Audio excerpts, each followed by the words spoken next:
Today I decided to record this video speaking English because one of my main purpose is to expand the range of people that can understand me, that I can communicate to. My name is Paulo, or Paul if you want to say that in English. I am doing a master's degree in philosophy, so I'm a student of philosophy. I have an academic life and I want to start to record some videos speaking in English so that you can also understand me. I am a Brazilian. I usually record videos talking in Portuguese, but now I'm gonna record some videos in English. I want to talk about a very important and simple topic very quickly, right? In epistemology, all we need to believe that a proposition is true is that this proposition is more likely to be true than false.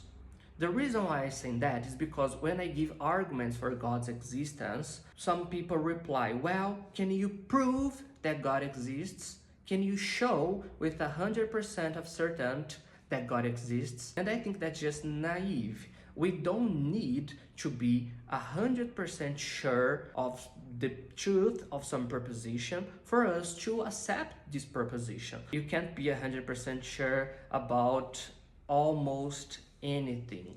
For example, we can't be 100% sure that this book exists, because I can always bring some skeptical doubts about the truth of these things. How can you prove to me with 100% of certainty that there isn't a bad God playing with you and trying to mislead you? How can you guarantee with 100% sure that there isn't a crazy scientist play and manipulate in your brain so that your experience and impressions don't correspond to any external world, but they have their origin in this manipulation of these crazy scientists? And yes, I think we have good reasons to believe that the external world exists, but that's the point. We don't have to be 100% sure about that to believe in that. We only have to be good reasons, and we only have to think that it's more likely to be true than likely to be false. And the same reasoning applies to God.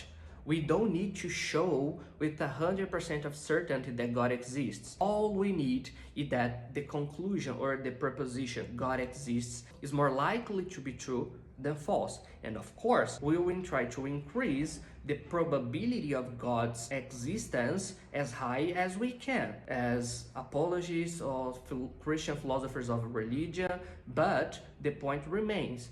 All we need is that this proposition God exists is more likely to be true than false. We don't need to be 100% sure about that, right? That's the only point I want to make. I know that for philosophers, that's very simple and even trivial, but I am thinking about the public that is not specialized in these topics, and it's very common to hear from these people that, oh, can you prove me that God exists? No, I can't, but I can try to show to you that it's more probable that God exists than not. That's the only point I want to make. We don't need to be 100% sure about some proposition for us to be rationally justified in believing that it's true. All we need is that some proposition is more likely to be true than false for us to be rationally justified to believe in it. All right? That's all the point I want to make. Very simple, but important.